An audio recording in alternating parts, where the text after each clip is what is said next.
block পৰিষ্কাৰ কৰক removal of sync blockage ঘৰত পাকঘৰৰ সিঙ্ক আটাইতকৈ বেছি ব্যৱহাৰ কৰা হয় আৰু ইয়াতে আমি আটাইতকৈ বেছি সমস্যাৰ সন্মুখীন হওঁ সিঙ্কত পানী জমা হোৱা বন্ধ হোৱা লিক হোৱা আদি কেতিয়াবা জমা পানীৰ কম চাপৰ বাবে সিঙ্কৰ পাইপৰ পৰা পানী ওলাই মজিয়াটো পৰে এই পানীৰ পৰাই বেয়া গোন্ধ ওলায় সিঙ্কত পানী বহু দিন জমা হৈ থাকিলে পচিবলৈ আৰম্ভ কৰে আৰু তাত বেক্টেৰিয়া সৃষ্টি হোৱা দেখা যায়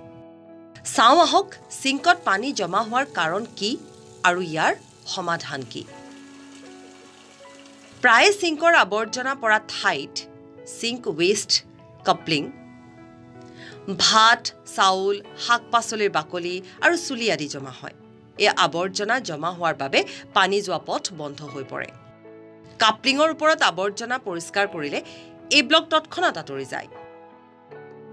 কেতিয়াবা সিঙ্ক পাইপ বা নিষ্কাশন পাইপতো জাবৰ জমা হয় ইয়াৰ বাবেও ব্লক হয় প্ৰথমে নিজৰ হাতৰ সুৰক্ষাৰ বাবে হাত মোজা পিন্ধক এতিয়া কাপলিঙৰ ওপৰত জমা হোৱা জাবৰবোৰ আঁতৰাই পেলাওক তথাপিও যদি পানী গৈ নাথাকে তেন্তে আমি প্লাঞ্জাৰ ব্যৱহাৰ কৰিম প্লাঞ্জাৰৰ টুপিটো সিঙ্কৰ আৱৰ্জনা কাপলিঙৰ ওপৰত ৰাখক লাঠিডাল তললৈ টিপি তাৰ পিছত ওপৰলৈ টানিবলৈ চেষ্টা কৰক ইয়াৰ ফলত বায়ুৰ চাপ সৃষ্টি হ'ব আৰু তাত আবদ্ধ হৈ থকা পানী আৰু আৱৰ্জনাবোৰ আগলৈ গুচি যাব পাইপত জমা হোৱা আৱৰ্জনা আঁতৰাবলৈ বজাৰত ৰাসায়নিক পাউডাৰো পোৱা যায় কিন্তু ই পাইপত জমা হোৱা আৱৰ্জনাবোৰ সঠিকভাৱে আঁতৰাই নিদিয়ে আৰু কেতিয়াবা পাইপটোৰ ক্ষতিও কৰিব পাৰে সেইবাবে